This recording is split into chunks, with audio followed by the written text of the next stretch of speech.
tomorrow, but no one was there. So I called on today, and the door was flung open. There was dancing and singing and joy in the air.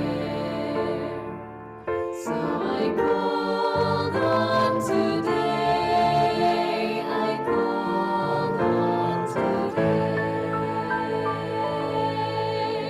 There was dancing and singing and joy in the air.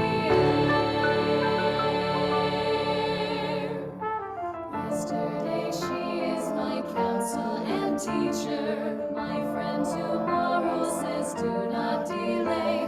But the only voice singing the song of your living is the one that is singing the song of today. So I called on today. I called on today. There was reverence and wonder and hope in the air. Moon sings of dreaming of days gone before us. Sunset a lullaby at end of day. But the dawn sings of making, of building and sharing. The sunrise is singing the song of today. So I called on today. I called on today. There was magic and mystery and love in the air. The ancestors whisper their wisdom and warning. Our children will travel to worlds far away. But the torch is alight with our hope and thanksgiving. So lift up your voice in the song of today. So I called on today. I called on today. There was dancing and singing and joy in the air.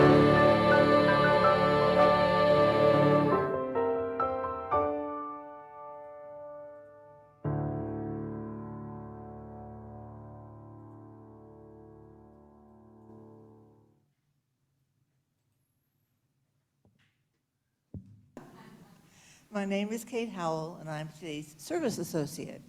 Reverend Matt will be presenting our message this afternoon. Our opening words this afternoon are by Elena Westbrook.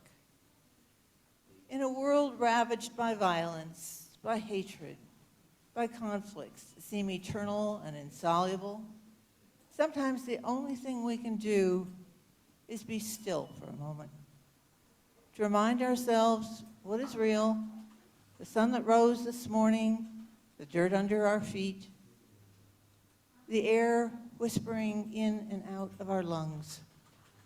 This hour, try just to be present on each moment as it unfolds. Your simple attention is what makes these moments holy. And so I just want to welcome you to our LCUUF Sunday service. May you find here what you are seeking. If you are new and would like to receive the newsletter or other emails, please talk to a member of the welcome team or write to us at info@lcuuf.org. Would members of the welcome team please raise your hands? Oh, we have good representation today. Good. We have a special announcement. Please consider staying around after the service to help us plan our services for February and March. We love your ideas and willingness to help. Will likely be done in about 45 minutes, more or less. Also, to the people on Zoom, please go find in your fridge or cupboard some small, delicious morsel of food. We'll eat them later in the service. And now, a special welcome to our visitors. If you are visiting with us today or have returned or reconnected with us after a long absence, we invite you to say your name and tell us where you're from. If you are on Zoom, please introduce yourself in the chat box, and it will be read aloud in the fellowship. We'll start with the people here in the room. Do we have any visitors today? Hello, my name is Kim Fairbanks, and I'm a member of UU Fellowship in San Miguel de Allende. All right, welcome. Any more? Do we have any visitors on Zoom today?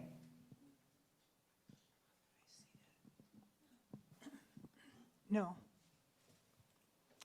Okay, welcome to all of our visitors and newcomers both in person and on Zoom. Here at LCUUF, we offer a wide variety of services on various topics presented by our members, outside guests, as well as our minister, Reverend Matt Alspaugh. We hope you will return to sample the variety of thought and belief expressed here. Our chalice lighting words today are by Lisa Doge. Close enough. Why a flaming chalice, the question comes. It's the cup of life, we answer. A cup of blessings, overflowing, a cup of water to quench our thirst and thirsty spirit, a cup of wine for celebration and dedication, the flame of truth, the fire of purification, oil for anointing, healing, out of chaos, fear, and horror. This was the symbol created a generation ago. So may it be for us in these days of uncertainty, sorrow, and rage, and a light to warm our souls and guide us home.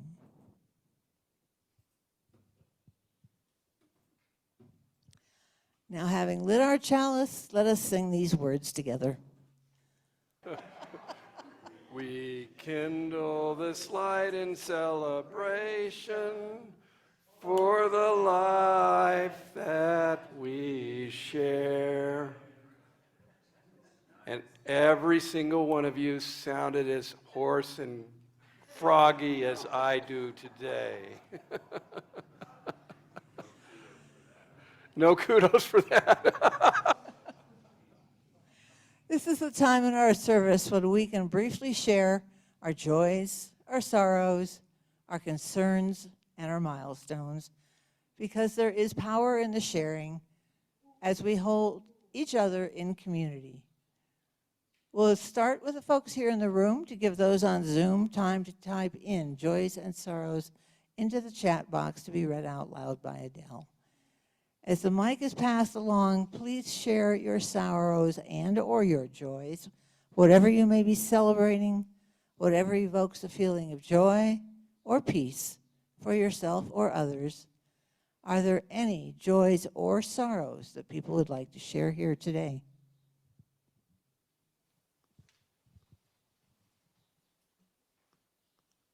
Well, my name is Phyllis. I, as many of my friends and family, have been inundated with grief and sorrow about what happened in the United States the last couple of weeks. I decided to do something positive about it, and I'm having a fundraiser. I created a fundraiser for four Lebanese families, actually, that went through the war and have really suffered incredibly. I'm raising money at Scallions on December 12th. We're having the girl that sang here last week is going to be performing, and we have great entertainment, and it's going to be a vegetarian buffet. And I'd love to have everybody else that can come to attend. It would be wonderful. Tickets are being sold at Scallions. I feel like I'm moving in a positive direction, doing something positive, creating something good for people that really need help. And it's just helping me, too, to feel better about what's going on. So I pass. I'm Richard, and I'm here without Carol today. She's in Guadalajara with her son and his girlfriend. They flew down for his 40th birthday.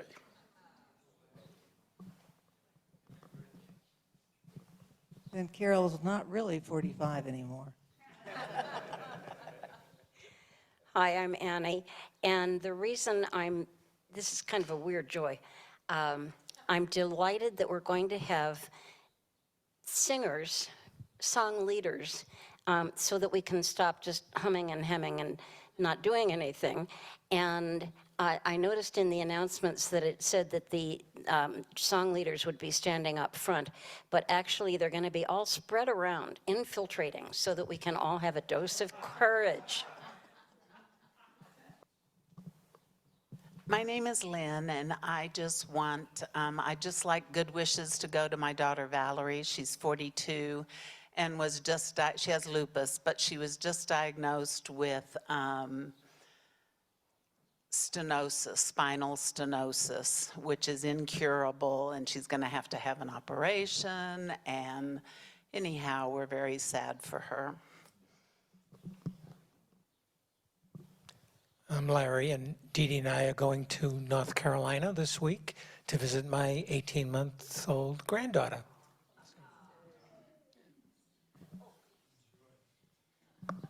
I'm Heidi, and I want to thank Michael Reason again for putting up a great performance yesterday.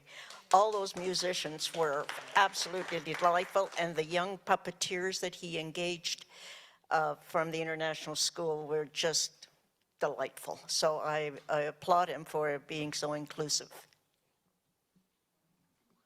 So I'm Devorah, and I have, it's a sorrow and a joy. The sorrow is that some of us know Cate very well. And Cate's husband, Jim, died last week, actually the same morning as Lou Crippen. But the joy is we're celebrating Jim's life this afternoon in the garden. So that's a joy. But my heart is heavy for Cate because we know what she's going to be going through. But my joy is she's surrounded by her family and her friends. So it's a combination joy and sorrow.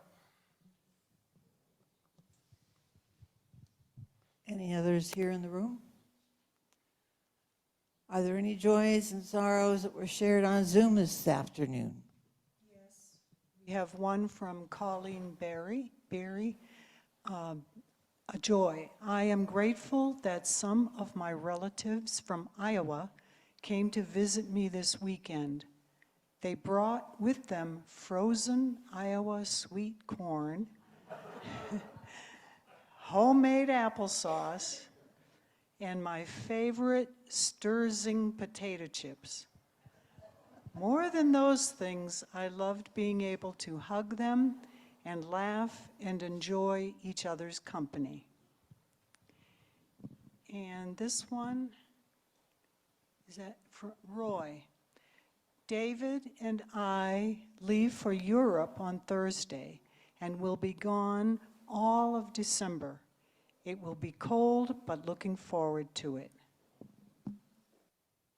And we light this candle to represent the joys and sorrows spoken and witnessed today, as well as those we hold in the silent sanctuary of our hearts.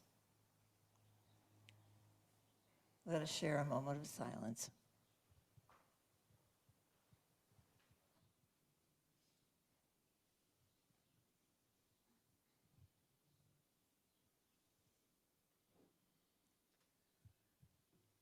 As we know, the work of our fellowship within these walls and beyond takes our time, our treasure, and our talents.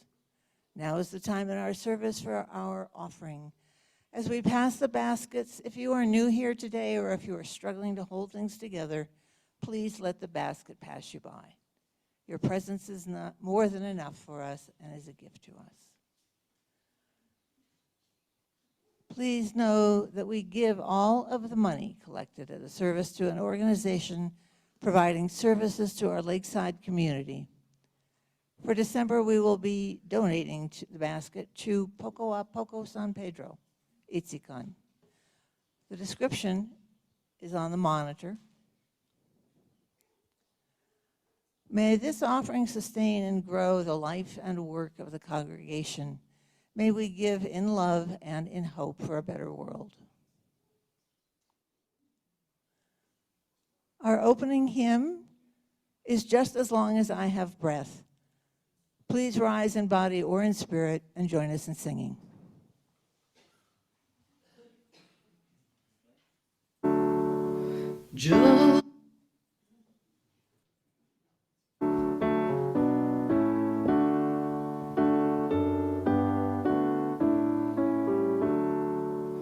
Just as long as I have breath, I must answer yes to life.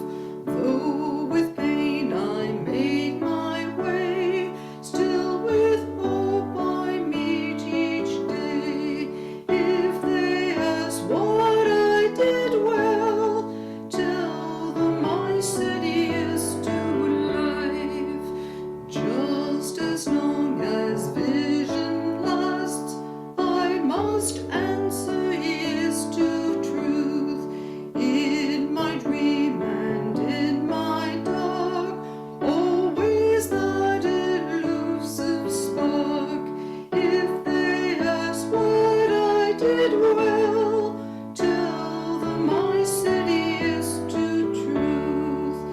Just as long as my heart beats, I must answer yes to love. Disappointment pierced me through, still I kept on loving you. If they ask what I did best, tell them I said yes to love.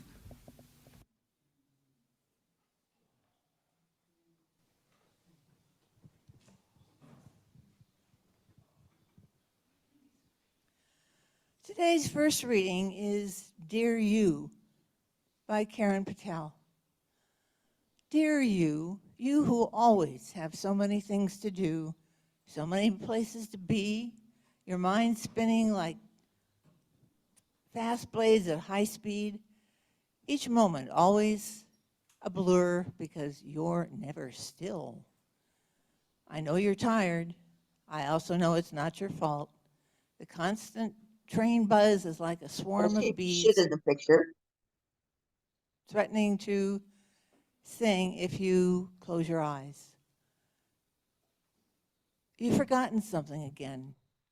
You need to prepare for that, or else you should have done that differently.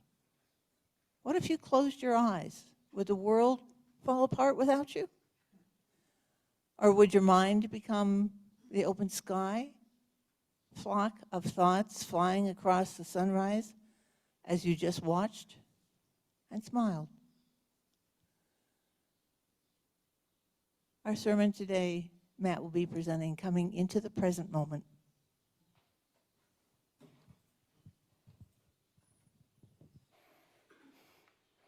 Good afternoon. So first, just a few apologies for some of the technical difficulties. We had our main computer crash this morning and be unworkable, so we have a backup computer, so we're kind of jumping around back there. But those two are very much in the present moment. So the novelist Henry Miller wrote this, I quote, "The moment one gives close attention to anything, even a blade of grass, it becomes a mysterious, awesome, indescribably magnificent event in the world itself." So presence is taking that moment, being in that present moment, giving the attention, that attention, creating that magnificent world. And yet, we get pulled away with, as the poem suggests, our mind like a spinning fan blade, our thoughts buzzing like a swarm of bees, threatening to sting us if we just pause for a moment and close our eyes. Being present can be hard, but we can develop our presence. And so today we'll explore how we might come into that present moment. But first, let me note this. It's a reality when we preaching ministers run short of time or we're feeling a bit dry creatively, that we'll look back on our old stuff, either for ideas or just to mind paragraphs. Most of us ministers try not to do this, let's call it self-plagiarism. Too much. Self-plagiarism, but we realize that we don't want the muses to get annoyed with us, lest we lose our inspiration and that little dry spell of creativity turns into a year-long drought. So it was that I faced this topic, presence, which is this month's theme for our chalice circles. And I had agreed to preach on presence, or maybe the present moment, early in December, and I can't get earlier than this. And there I was, staring at a blank page for a little too long, and I decided to look through my past stuff for inspiration. I knew I'd explored this topic once or twice. What I found surprised me. I had preached a sermon called Being Present in a Chaotic World in early December 2016. That was to say, right after Donald Trump was elected in the USA for the first time. So it seemed a bit like synchronicity, a fortuitous coincidence.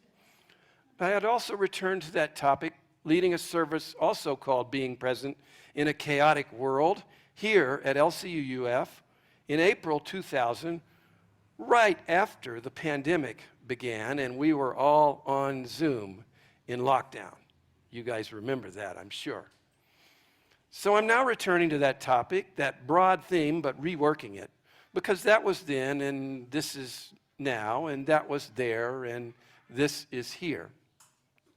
So I've kept the structure of those services, which consisted of 3 short reflections, followed by 3 short, well, those were meditations, we'll broaden it today, tools that might help you stay present and balanced in a chaotic world. And so this is what I said to that other congregation in Ohio in December of 2016. So I quote myself. And this year, we have the added challenge of a changing political landscape, one in which my worst fears are becoming a dystopian landscape of desolation where none of my values are well valued, where the story of Jesus against empire becomes history repeating itself. The holidays at least end in January. We don't know when the current political nightmare will end. If you're like me, and I believe many of you are having a hard time in these days and weeks. You are seeking ways to get through, to survive, and ultimately to thrive in these times. I am convinced, as people who want to do good in the world, we need practices that help us be calm, wise, and loving people. Only with such a foundation can we effectively carry out the long-term work we need to do in the world. End quote. So today, 3 short practices that might help you be more present. Find your sense of presence within you. These practices might help you come into the present moment, find a measure of peace and equanimity, even while things around you, even the whole world, is in chaos. So our first reading.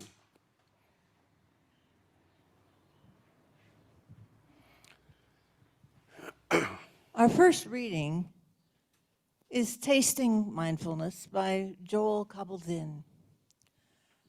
Have you ever had the experience of stopping so completely, of being in your body so completely, of being in your life so completely, that when you knew and what you didn't know, that what had been and what was yet to come, and the way things are right now, no longer held even the slightest hint of anxiety or discord? It would be a moment of complete presence, beyond striving, beyond mere acceptance, beyond the desire to escape or fix anything or plunge ahead, a moment of pure seeing, pure feeling, a moment in which life simply is. And that isness grabs you by your senses, all your memories, by all your very genes, by your loves, and welcomes you home.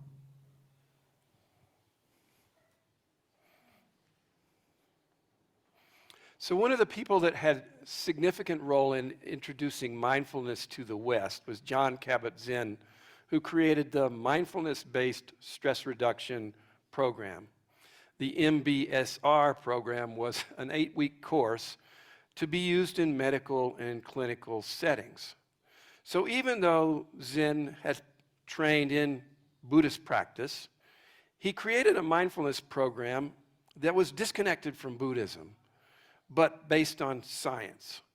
He avoided all traditional Buddhist terminology, even going so far as using the word mindfulness, not the term meditation. So one of the mindfulness practices that Kabat-Zinn created was a mindful eating practice. It's usually done with raisins. So we will have raisins, but also dates are available. However, today we will also offer chocolates made by our very own Hannah Frederick. These are coffee-flavored chocolates, which somehow seems fitting for us UUs. So you get the choice of which food object you can be mindful with. So we will pass these items around, and please take one morsel. And you on Zoom, if you have not already done it, please raid your refrigerator or cupboard for whatever delightful morsel you may have in-house. And please hold on to your morsel until everyone has one. And I think we have 4 people who are ushers who are going to kind of pass these around. And we'll try to do this expeditiously, yet without spilling them. No running with chocolate.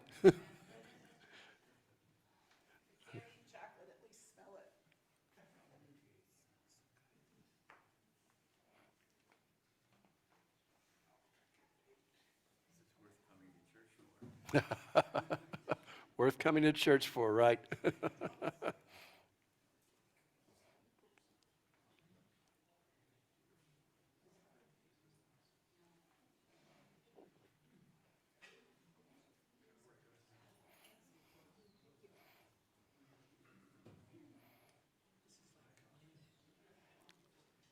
Yeah.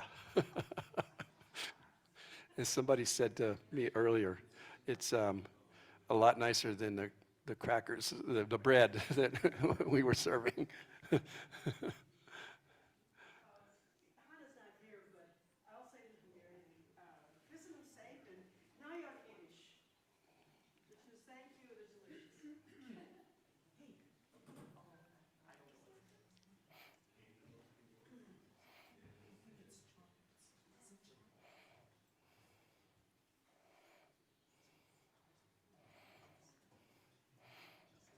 And there might be a few people who'd stepped away and stepped back in. If you want, raise your hands and we'll bring you a morsel. Yeah.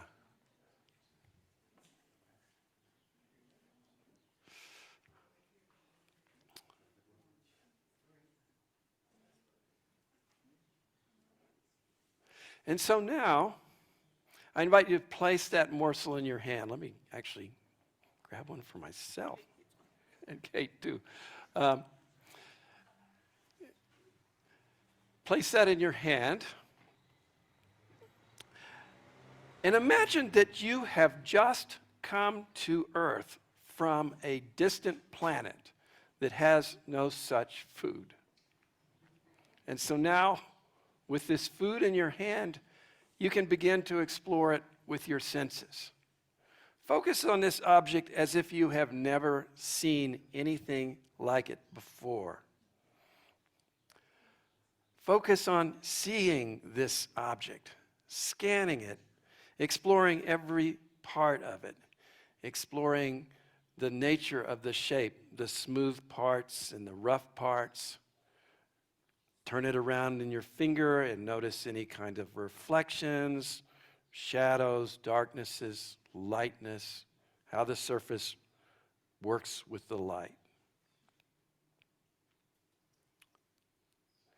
And you might then explore its texture with your fingers, feeling any rough parts or smooth parts, hardness, coarseness, smoothness. Now, while you're doing this, if thoughts arise in your mind like, why am I doing this stupid exercise? Or, how will this ever help me? Or, I hate these objects. Then just see if you can acknowledge those thoughts. Don't try to shove them away, but don't let them take over either. Just sort of let them be. And then bring your awareness back to this object. Now take the object beneath your nose and notice the smell of it. Does it have a smell? What is the nature of that smell? Now don't eat it, but begin to slowly take the object into your mouth. I can't do this while I'm talking. Notice how your arm knows exactly where to go. Perhaps you are becoming aware of your mouth watering. Gently place the object in your mouth. Again, don't eat it. Excuse me. So place it on your tongue without biting it. I know some of you are well, but just simply explore the sensations of rolling the object around in your mouth. And when you're ready, intentionally bite down on the object. Maybe notice how it automatically goes to one side of your mouth or the other for chewing. And now notice the taste that it's releasing. There may be even subtle tastes and aftertastes with this object. Notice how it changes in consistency as you chew.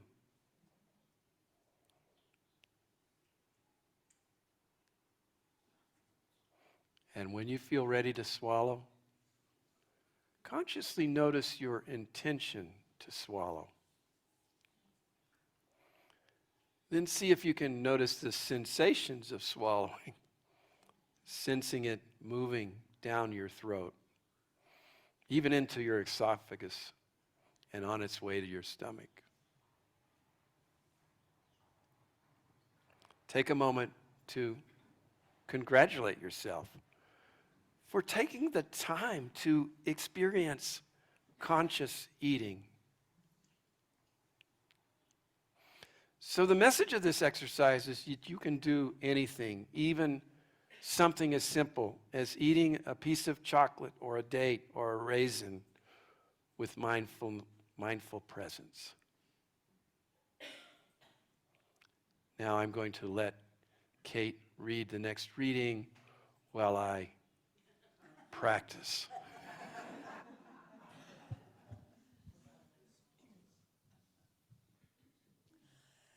Here is a poem by theologian and priest Henri Nouwen called Listening as Spiritual Hospitality.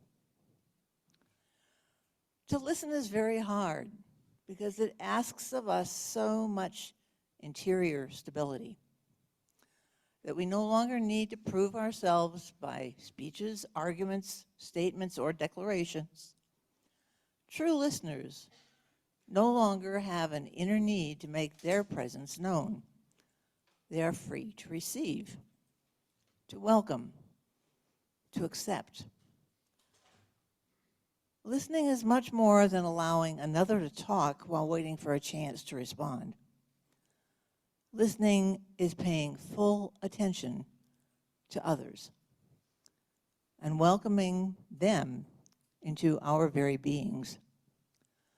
The beauty of listening is that those who are listened to start feeling accepted, start taking their words more seriously, and discovering their own true selves. Listening is a form of spiritual hospitality by which you invite strangers to become friends, to get to know their inner selves more fully, and even dare to be silent with you. Are you ready, Matt? Yeah, I've done my practice. So I've talked before about how I remember even decades later a conversation with someone where they really listened to me.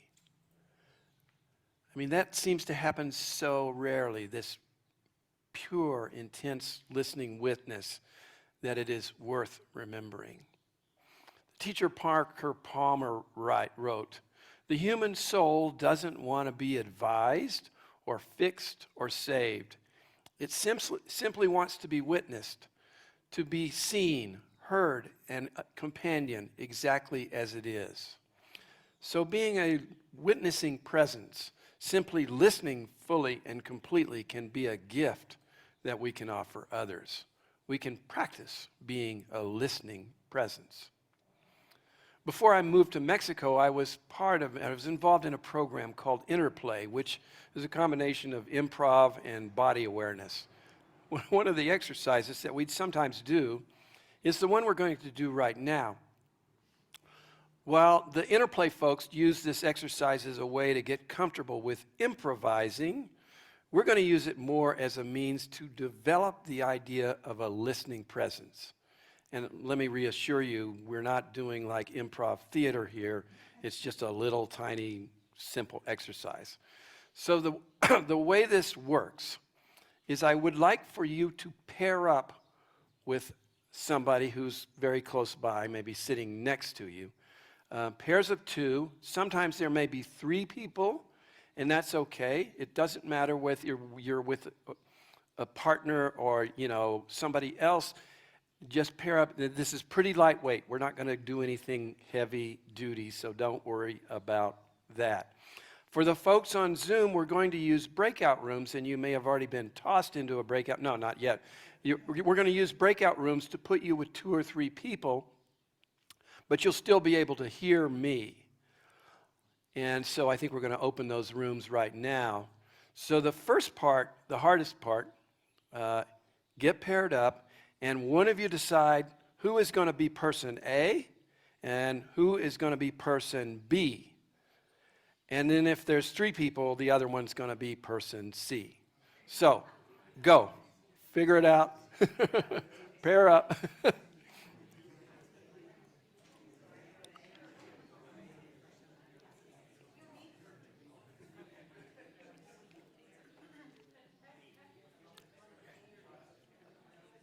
Okay, is everybody more or less done with the hard part?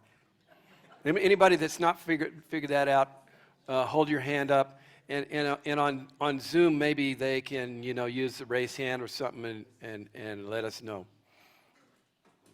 So here's how this is going to work.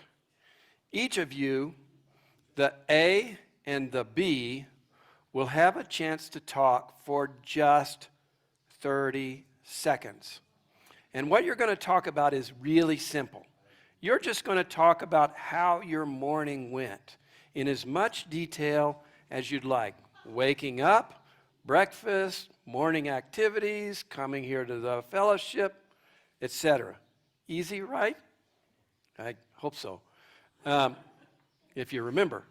But here's the deal. Those of you who are not speaking, your job is to simply listen. Listen intently.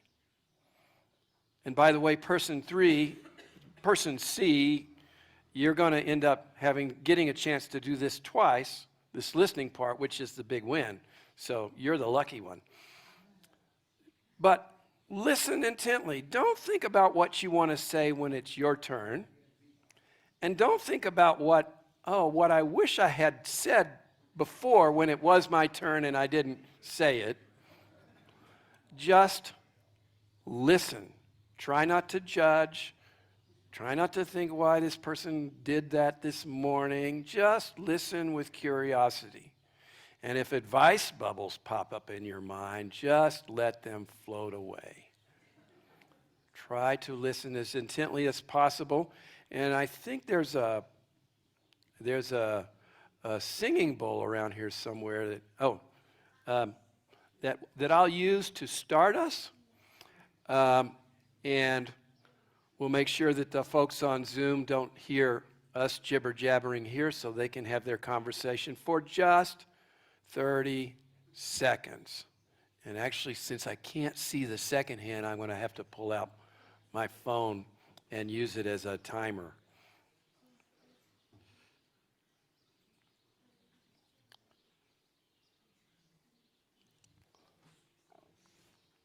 Okay, ready?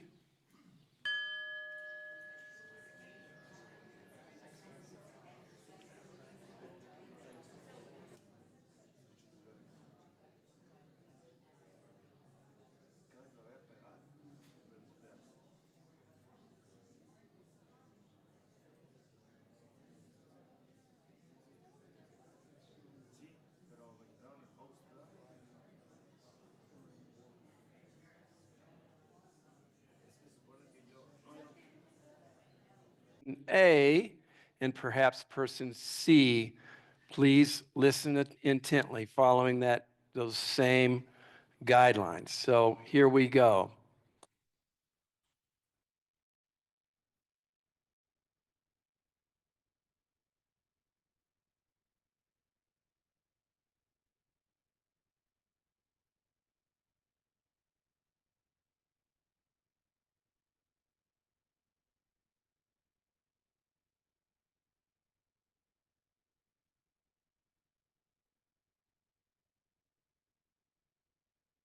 Okay, let's pause. And now I'll sound the bell again, and we'll give you a few moments to check in with each other. How was that? What was it like to be a listening presence? And how did it feel to have somebody listen intently? So let me sound the bell, and we'll give you about another 30 seconds. This is really more for the Zoom folks than for you guys here.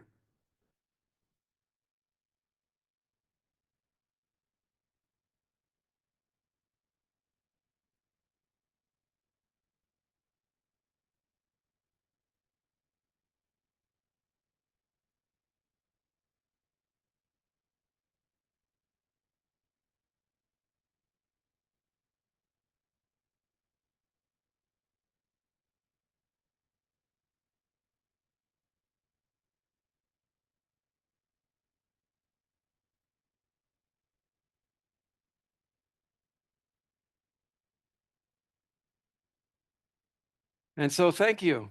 I hope that was an interesting experience of being heard, being listened to.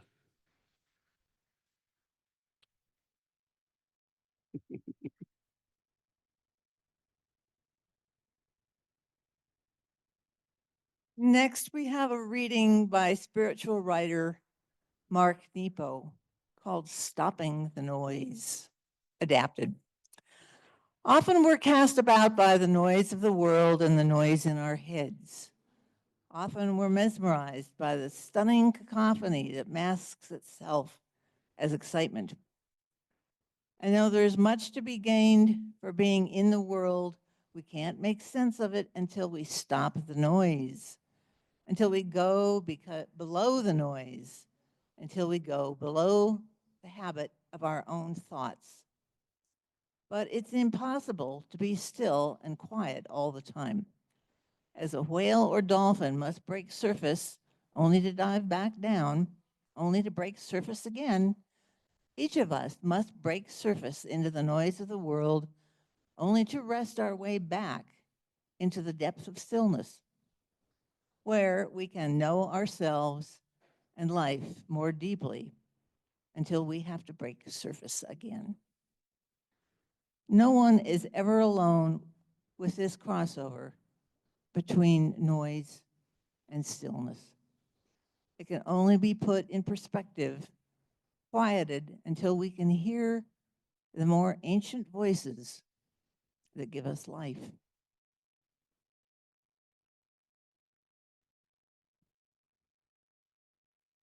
So the classic way to stop the noise is through some contemplative practice, like meditation. And so this meditation this morning is a form of open awareness meditation. And unlike many meditations where we're expected to concentrate solely on some object like our breath or a candle flame or maybe a mantra or something, this one we're allowed to have a variety of things in mind. In fact, we can play with focusing on several things at once if we choose. So the sense of openness supports that kind of diving down, coming into the present moment. And because our minds always have that tendency to wander away into thoughts, the practice is inviting our minds to come back, to come again into the present moment, again and again. So let's begin. I invite you to close your eyes and to get comfortable or soften your eyes if you're not comfortable with closing them, and get comfortable in your seat. And let's just kind of relax our bodies by taking a few deep breaths in and out. In and out. In and out. And we might just notice our normal breathing now, the in and the out of our normal breathing. For some of us, we might want to just continue using the breath as a cornerstone of the meditation, perhaps counting our breaths, counting maybe 1 to 10, starting again, in and out, 1, in and out, 2. For others, maybe the breath is not the thing so much, so maybe turn your attention to the sounds around us. You might notice sort of a soundscape in your mind, starting with the left side, working around to the right side, noticing the different kinds of sounds that are occurring. Again, you may not, it's wise not to try to identify the sounds. Kind of pretend like you've heard these sounds for the very first time.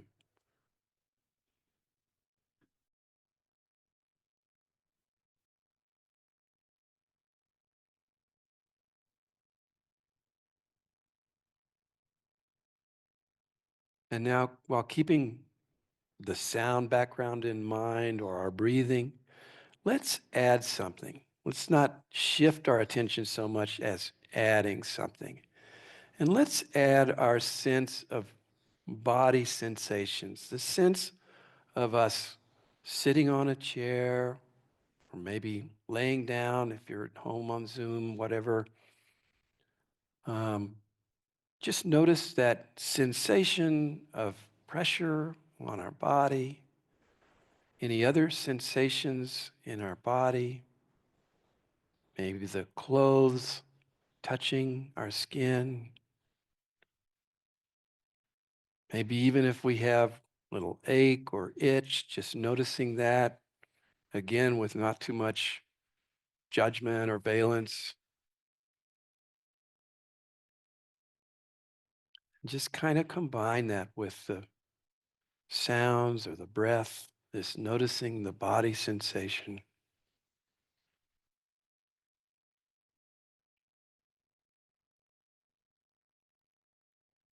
And now we might notice the light behind our eyes. we have our eyes closed, even so, we still see the kind of flickers of light patterns in this sort of the semi-darkness back there.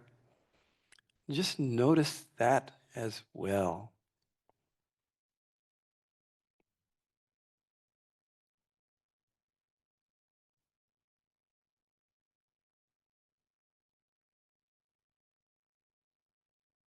And on top of these, we might add another thing. It's just sort of the general feeling tone of our body and our mind. Where are we right now? Are we comfortable to uncomfortable?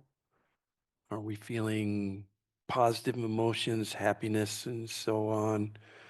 Or some negative ones, frustration, anger?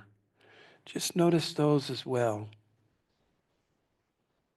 No need to go too deep into what or why, just, oh, yeah, there too.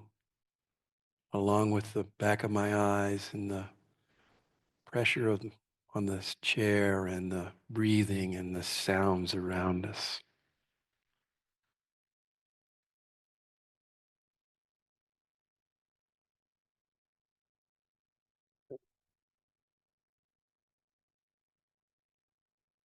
And then let's notice the thoughts that come up in our minds. Oftentimes thoughts come up in one of two ways. They're either visual, in other words, we kind of see a scene in the, in the front of our mind or in the sort of in the front of our eyes, maybe a remembering of something or a visualization or something. Or sometimes we have auditory thoughts where we have, sort of sounds usually talking, playing in our ears, usually ourselves talking to ourselves, the sort of mental chatter that many of us who meditate try to like control. Maybe that's a hard word. So we'll take a little bit of time to notice these as well as those other things. But when we get drawn off into a thought that carries us so far away that we lose touch with the other things, we can come back and just sort of let that go. So notice thoughts that might come up, how they come up in our mind, as well as those other things.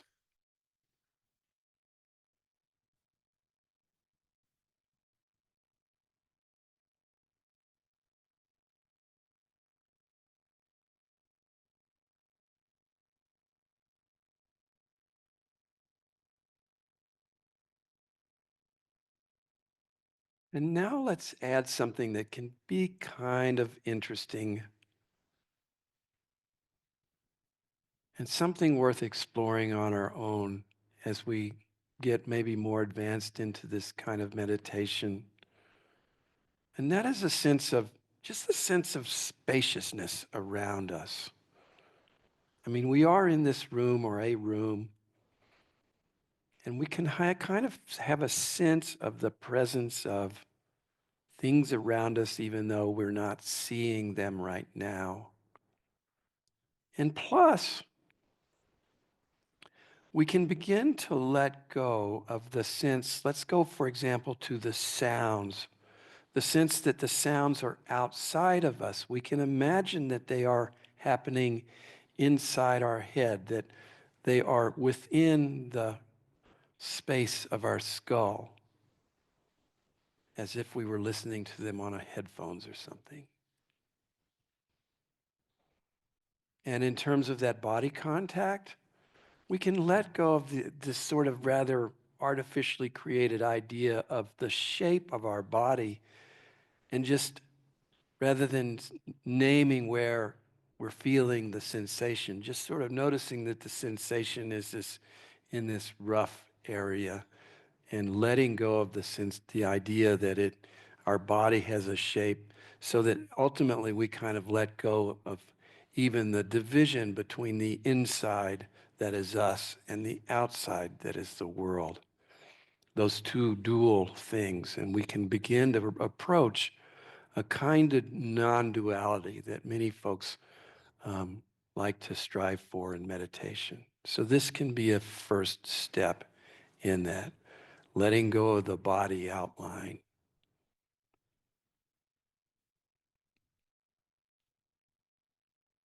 And now we're just going to take a couple of minutes more to explore these things within our own minds.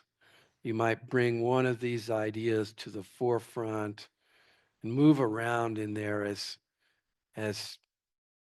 you wish, as it works in your own meditation for just a few more moments.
So I think Josh Korda, a meditation teacher, for the design of that particular meditation.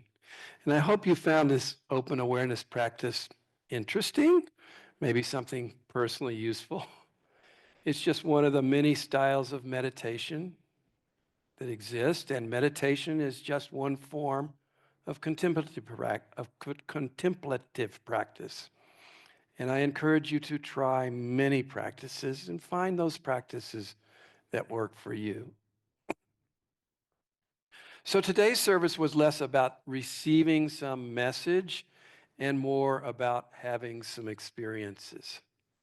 We hope that those experiences gave you a sense of the practice of presence, of giving ourselves and others around us, and for that matter, the whole world, our complete attention, so that things come alive and more sensual and clearer and more awesome right here in this present moment.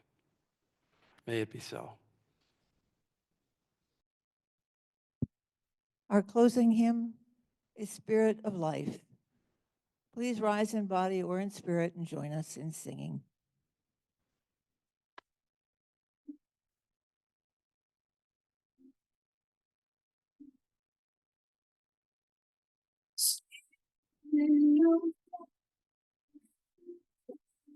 Unto me, sing in my heart all the stirrings of compassion, blow in the wind, rise in the sea, move in the hand, giving life the shape of justice.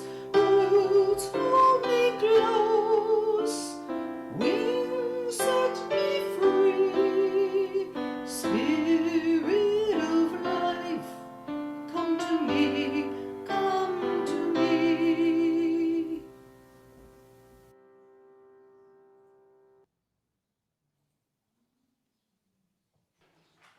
So we live in challenging times. How do we respond? How do we serve our own goals and values in times like these? We know we can get whipped up, buzzing, spinning, frenetic, and yet doing little that will benefit ourselves and others. So let's slow down a bit, pause, maybe even close our eyes, and seek the presence that our hearts yearn for. Come into this present moment, and this one, and this one. moment by moment. Blessed be.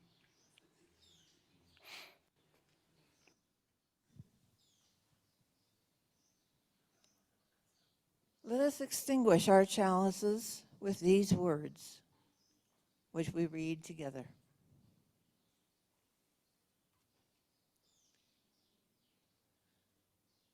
We extinguish this flame, but not the light of truth, the warmth of community, or the fire of commitment. These we keep in our hearts and share with all the world.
Our worship is over, our service begins. Go in peace and with a purpose and a smile.